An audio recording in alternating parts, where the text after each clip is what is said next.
If you have lower back pain on one side, whether on the left side or the right side, then the tips in this video will help you out.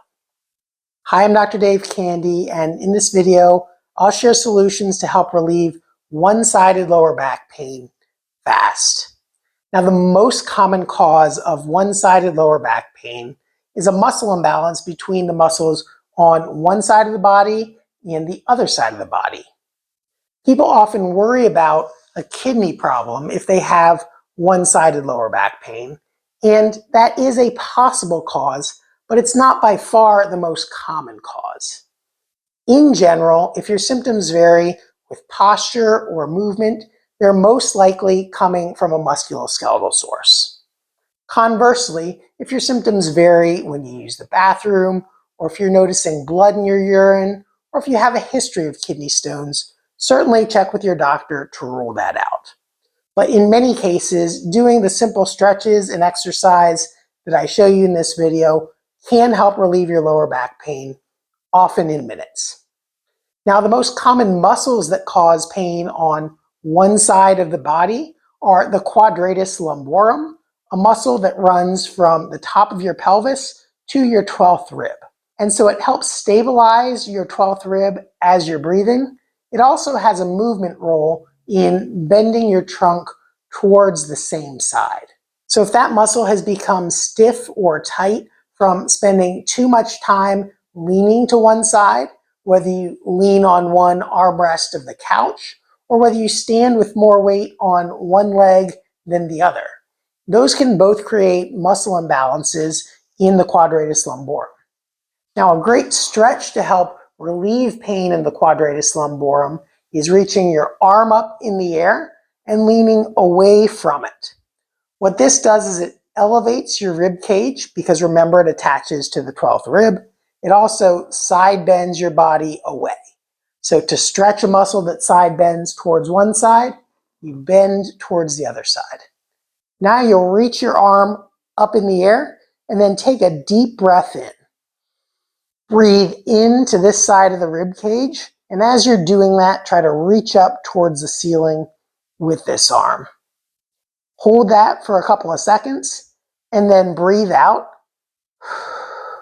But try to keep your arm reached up in the air. Now breathe in again.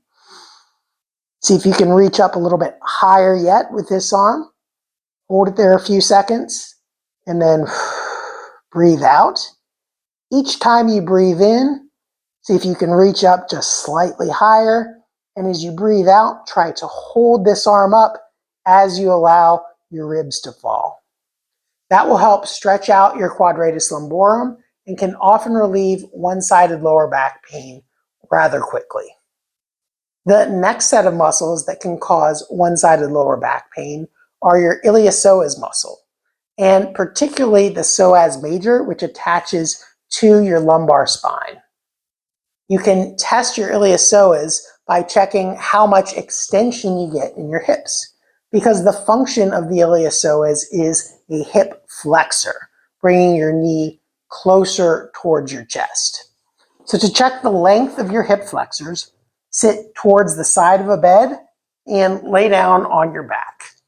Now pull one knee up towards your chest and then allow the other one to fall off the edge of the table. Now, a normal length test for the iliopsoas would be that the back of this thigh falls down and touches the table like that, without allowing your back to arch. So if I keep my back flat up against the bed here by keeping the knee pulled close to my chest and allow this one to fall down, you'll see that the iliopsoas is a little bit tight. Compare that on the other side as well. Now, to stretch the iliopsoas, you can do that rather effectively from this position.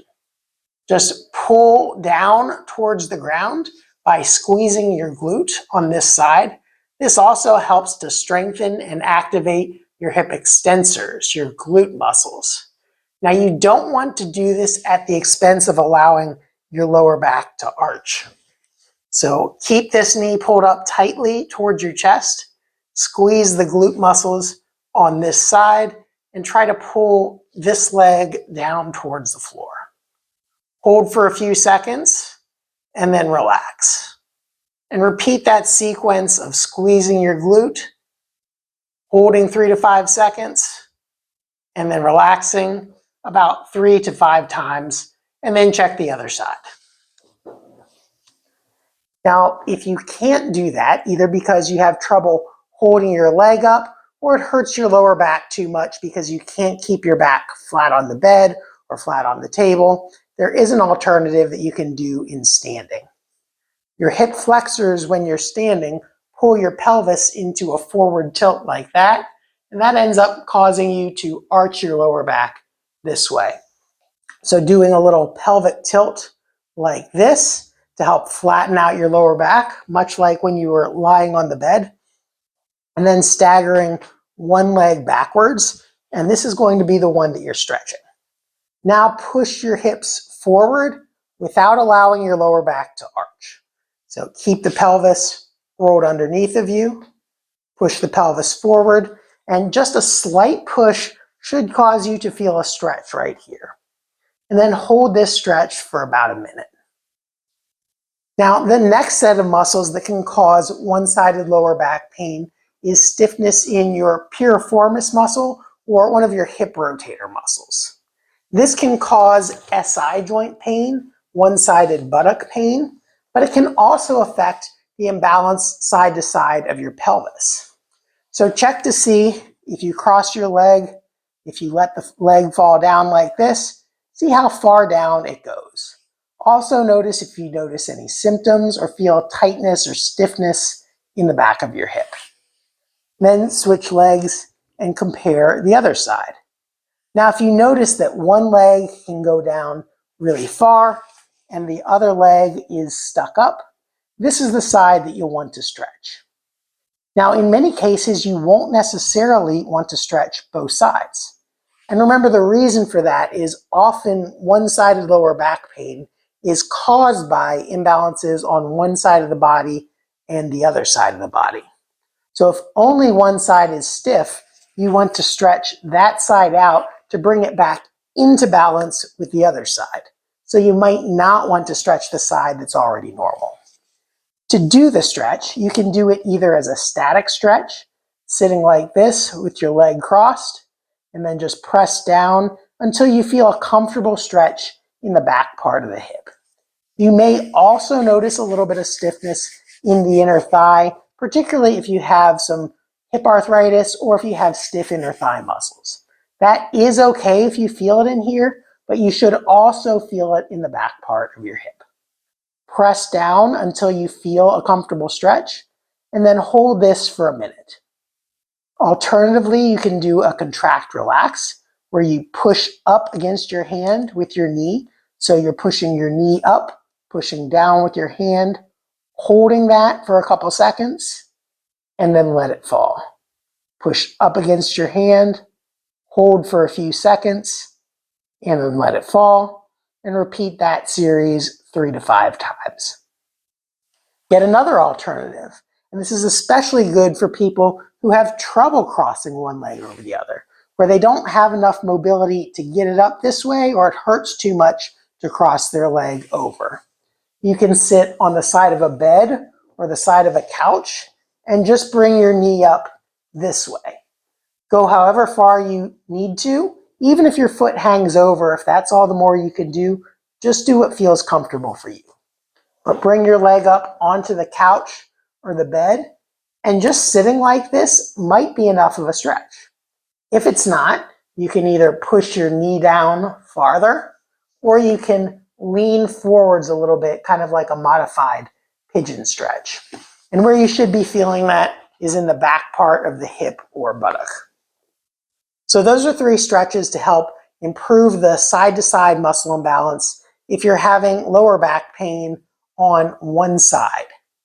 But what caused those imbalances to begin with?